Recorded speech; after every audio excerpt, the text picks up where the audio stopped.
In my opinion, I would say, because we have been helping different international communities to enter the Asian market, I think something they need to be aware of. Firstly, they must have good product, good service, but more importantly, they need to meet the Asian consumer or their potential customer to know about the history, the culture, or the benefit about Portugal. Because that's very important. Most probably nowadays, many products or many services, they're quite similar, provided by different countries. But when you understand the culture more, you may appreciate the product a little bit more than just a product.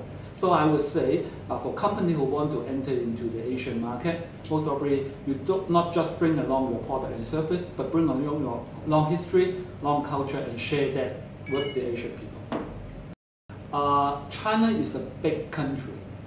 In fact, a few things I would recommend international companies to get well prepared before they go to the China market. Firstly, you need to know which market, which segment of market, or which region you want to enter into. For example, if you want to go to Beijing, most probably the messages, the service, the culture, things like that will be very different from Shanghai, from Fujian, that's the southern part of China, or from Guangzhou. So you need to know firstly which region you want to target, and so you get well prepared of knowing the culture, knowing the preferences of that market. Secondly, language is also an issue. You may know that the official language in China is Putonghua, but in all the different cities, different provinces, they have their own dialect, and it's very, very different. For example, I'm from Hong Kong, so my mother tongue is Cantonese. I also speak Putonghua, but I don't understand a word of Shanghainese. So to me, it's something like a totally foreign language. Thirdly, if for a company who want to enter into the China market, most probably you want to use the media platform to promote your company or your firms or your brands.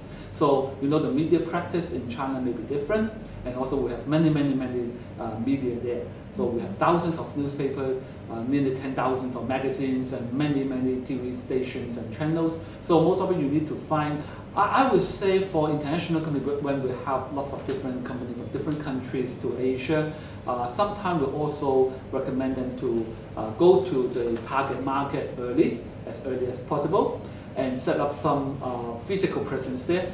Because sometimes if you have a very long tradition, say leather factory, wine factory, or producer here, you want to sell your product to China.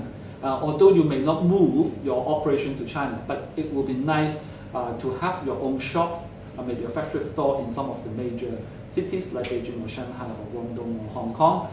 This is something I would recommend. Secondly, I would say, especially in China, our people would like to see all our foreign friends being part of our community. So if you can involve in more community works, what we call in the public relations jargon, the CSR program, most of it you'll make a lot of good friends there, and your business and your products and your brands will be a lot more popular.